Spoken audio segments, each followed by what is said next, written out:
So, good day everyone. Now we are talking about the new taxonomy about Marzano and Kendall. So, what is Marzano and Kendall taxonomy? So, taxonomy is made up of three systems, the knowledge domain, all of which are important for thinking and learning. The three systems are the self-system, the metacognitive system, and the cognitive system.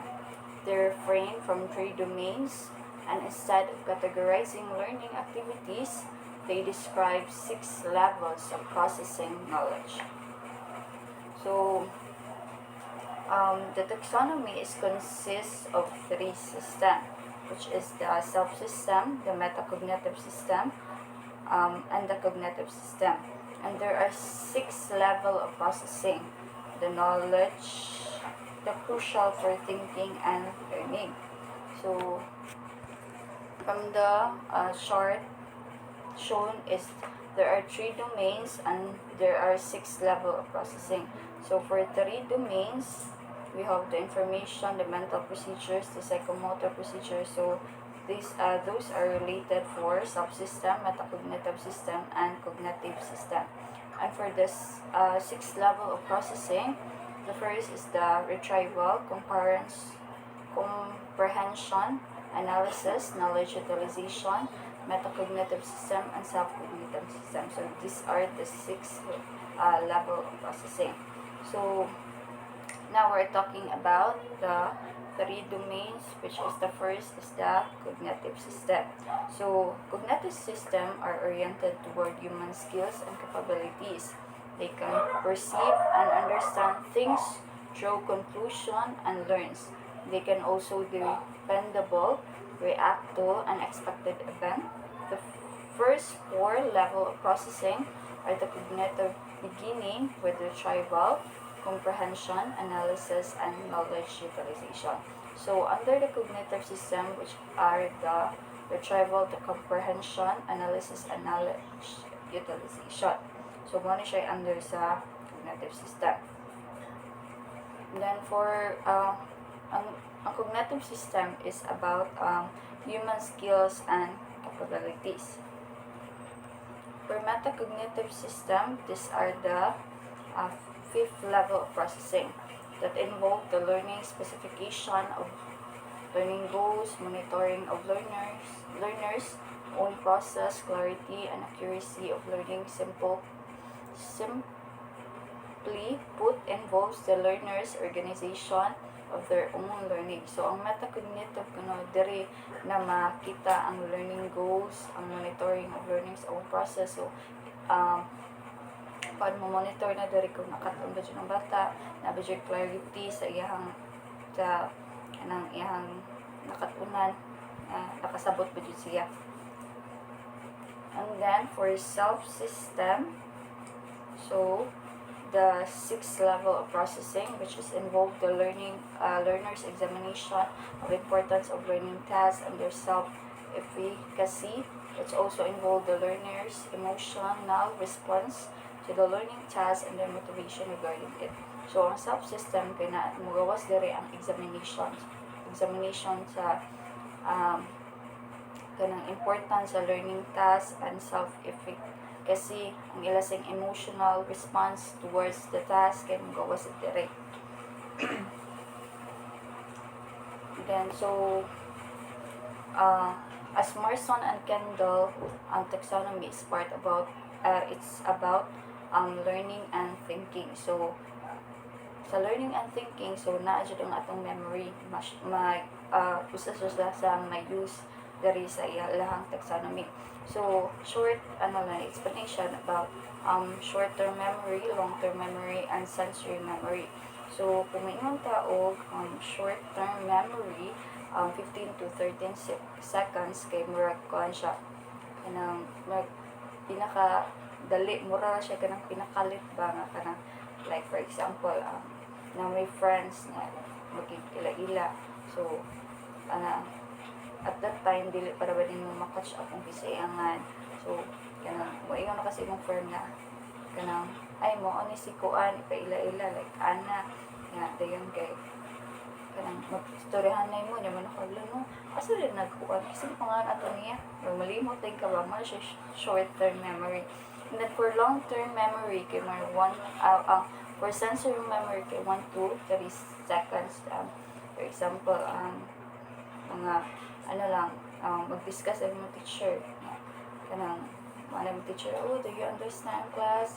Can you please recall the, what is, taxonomy? So, at that time, maka-memorize ka kung sa meaning sa taxonomy. Pero after class, mangutana na yung classmate mo, kasi dito yung meaning sa taxonomy. Wala na ko kabalo. Malimot na ka. Seconds na siya, mahingguman mo, pero malimot na sa rin ka. Then for long-term memory, kaya mo na siya mga lifetime, na dili na siya mo mga best memories mo, mga sad memories, or mga happenings sa imong kinabuhi nga dili jud mo malimutan. Siya unforgettable. And then so ari na ta sa cognitive system. So muna siya ay sa 6th level of processing. So muna siya pinakauna sa level 1. So the retrieval. So retrieval involves the recognition and recall of information and the execution of mental procedures and psychomotor procedures. So muna siya under sa retrieval. So first is under the sa retrieval is recognition, recall, and execution. So these are the three under sa retrieval. So kung may mga tao retrieval, it is the process of getting something back to somewhere. Kuan recall ba kanang kuan nga recall nga happening sa imong kuan. So kung may mga recognize nimo unsay kanang kuan kanang sa information domain may involve the student being asked to state whether a proposition is true or false. So example, manyan mo maestra na ang sky no kay color green ba? So ikaw mo recognize ko ha? Ang sky green guys. Tinuod o dili? So may ka dili because the sky is blue. So, atong kasagaran makita is blue dyan ang sky. Then, for recall, and the information domain may involve the student being asked for produce a statement about a piece of information. So, kung may kag-recall, muna ito siya ingat ko nga. Kanang itakol ninyo ang kanang mga past happening, or example, manimize ka nga, what kasi atong i-discuss last week. So, muna siya mahitabo ang recall. Imo nang i-recall sa ito inyong i-discuss.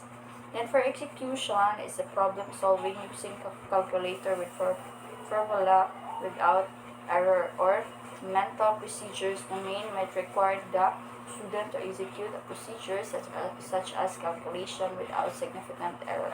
So, for example, answeron kasi mong teacher nga kana please answer like mga problem solving nga maka-answer ka without any significant error, wala kay sayo, and then imo sa masinago ang formula, dili kang mutanaw sa formula sa siya next step, sa next procedure nga mabuhaton, and with the use of calculation. Muna siya execution. So muna siya ang 3 parts sa retrieval: the recognition, recall, and execution. About kuan siya about mga getting something back from something thinking nimo. Next is the level 2, which is comprehension. So comprehension involves the integration and symbolization of knowledge, and identification of the critical or defining attributes of knowledge. As you see, the identification of critical information is still a low level of thinking process. So under the comprehension, which is the integration and symbolization. So, diri ni mo makuan nga ang mga the action or capability of understanding something. So, mo na siya, understanding. So, mayroon kag-integration, it may involve the student being asked to identify the basic structure of the item of information, mental procedures, or psychomotor procedures using conveniencing practice. Example, the student must describe the relationship between the consideration state and the transfer of land and price state and the sale contract and another document settlement. So kana integration is marag lamlaw na gid siya no na kanang kuan kanang law makutang na siya mga utok ba kay about man ni siya sa mga kuan mga legal document, diba? Mga legal document ba ni siya about sa mga sale contract, mga document and settlement. So about na siya mga law and ano mo na siya mga ano siya mga crucial kayo siya na kanang kuan mga document nga kuan. And then for symbolization, may involve the student being asked produce an accurate symbolic presentation of information, mental procedures, or psychomotor procedures. For example, the student must produce a flow diagram showing the step undertaken concerning the transfer of the land document from the point and its creation to its lodgement and land registry. Ang symbolization kay kanang kuan siya kanang magmuhatag kag symbol ba sa usa ka butang timailhan siya nga o kani siya ha na adiri na bilong ang mga land registry kani siya na adiri na bilong ang kaning settlement ha mo ni siya paghatagan ng symbol kanang kuan ba timailhan symbolization na para dali siya maiabot. Ano siya under sa comprehension, which is integration and symbolization. And then for the third level, which is the analysis, involves matching and classifying activities, analyzing errors, generalizing from foundational knowledge, and specifying logical consequence. So, under the analysis, with the matching, classifying, analyzing, generalizing, and specifying. Ano siya ko? Involve the foundational knowledge. So, matching, it involves identification of materials similar with the difference information. So, kung ano imo i-match ba? Imo i-match like imong mata, sa use of kanang kuan sa eyeglasses or for eyes, sa use for nose for smell, like emotional sa mga kuan mga kanang kuan niya similarities, mga differences. So classifying, so you may classify, so involve classification categories including subordinate and superordinate categories. Those classifying is kuan example sa classifying is animal, living things,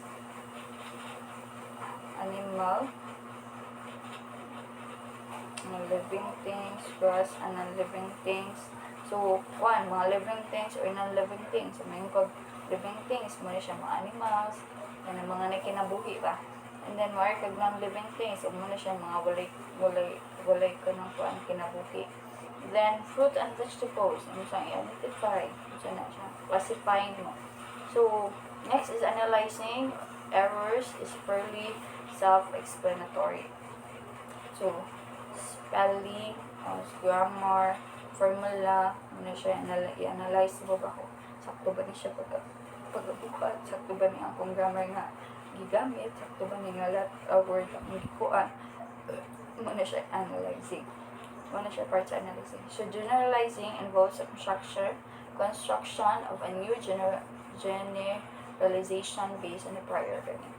So, kung may generalizing is kanang mo i-generalize ang sa kabuta. Manakad. All mother is superwoman. Diba? May generalize diba? Manakad. All boys are mo siya i-generalize. Wala ka specific. Yun sa siya. Kung maaari siya specifying, ano siya, kailangan specific ka. Specific ka. Generalizing, may generalize tanan. I-generalize ang tanan, pero maaari ka specifying, it involves identification of logical consequence, information, or procedures. Yung mo nang i-classify. So, the sky is blue, the grass is green, ano siya, mga classification. So, these are the 5 under the analysis. Matching, classifying, analyzing, generalizing, and specifying. So, muna siya under sa analysis. And then, next is the level 4, which is the knowledge utilization. So, knowledge utilization is involved decision making, problem solving, experimenting, and investigating. So, muna siya under sa knowledge. Sa knowledge utilization. So, decision making, so, understandable naman siya ng decision making is imong kaugalingon mo. Pag himo kag kaugalingon mo decision. Walay makabuot. Ikaw ra dyan. Mo siya involve the use of information and procedures to make a decision. So, maghimo ka imong kaugalingon decision. Ano siya? Decision making. Then, for problem solving, it involves the use information and procedure to solve a problem. So, for problem solving, kasagaran siya ng mga using formulas, hindi siya para maka-solve ka sa problem. Hindi siya problem solving. And next, for experimenting, it involves the use of information and procedures to produce a test hypothesis. So, for experimenting, so mga experiment ka, mga butang o mga formula na kanangpuan na. For example, experiment ka na, sundok, so ang Ariel imong ipon sa result ana mahimo siyang reactive so man siya mag-experiment ka ba kani ang kuan kanya tubig ako i-mix sa usa ka formula kung sa ko mahitabo niya or mag-experiment ka sa result sa imong kuan experiment. For investigating, so kung mag-experiment ka connected ang investigate. So, involves the use of information and procedures to conduct investigation. For example, himo ka itong reactive mo, ba na sagot, ngano ka ng Ariel no makapabuti? Ngano ang reactive mo, kung imo siya ihuwad sa kanukuan, kayo aso na siya, matangtang, malimpyo siya. Imo siya investigate, kung ngano na siya, nga inana na siya, ang iyang kuan kakayahan, inana makabuhat na siya, anak. So, i-investigate para makaibalo ka kung sa ugngan mo nga inana na siya. So, these are the 4 under the knowledge utilization, the decision making, the problem solving, experimenting, and investigating. So, as what I can kuan nga number connecting siya sa usa ka kuan sa usa ka level of kuan ba kay connect siya. Nara siya connection.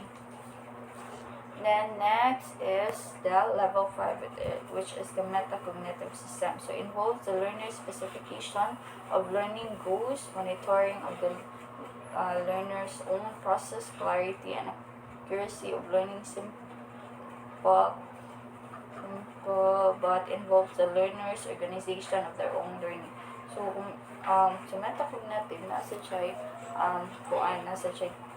upat under niya, which is the specifying goals, the process monitoring clarity, and monitoring accuracy.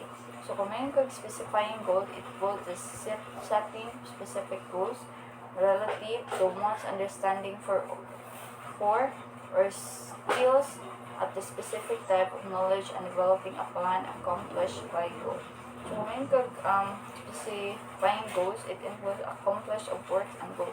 So, kailangan na kayo more determination na ma-accomplish na or na kayo accomplishment na kanang buha doon kay imagine nang ma-book na dyan goal ba specifying goal na kanang ni adlaw dapat mahuman ko niya siya answer kanang adlaw dapat ako din siya magpapunahan nas kay specifying goal.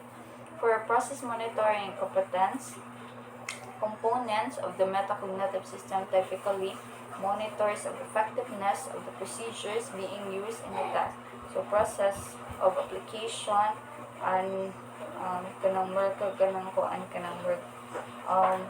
for example, kay same name using login and PC. Kay kanang ikadig process ba or monitor nga kani siya ba kay balik kung siya kanang ano sige register kani siya ba kay kanang or imo siyang i-monitor processing monitoring or ikaw mag-monitor sa usa ka butang. Pwede sa kanang mga machine mo i-monitor ka kung okay pa ba na siya kung ano ba siya sakto ba yung pagdagan so process monitoring. Then for monitoring clarity and accuracy is being the set of function that is researchers refer to this make or clear. So, ang monitoring clarity is imo siyang i-make sure na klaro jud siya. And from monitoring accuracy, imo tan-awon kung sa iyang kadaghanon. Make or kanang iyang kadaghanon ba. So, man siya sa kuan siya. Kadaghanon sa imong kuan. Like, naa ka sa usa ka kuan sa tabahuan. Kung clarity, clear nimo kung sakto ba ang mga, for example, ang stocks, kadaghanon ani niya sakto ba, ano siya imong kuan, ano siya use of kuan, monitoring clarity and monitoring accuracy. That a function that is originally referred to this position now. So, understanding na ko about ana. So next, so these are the four under the metacognitive system.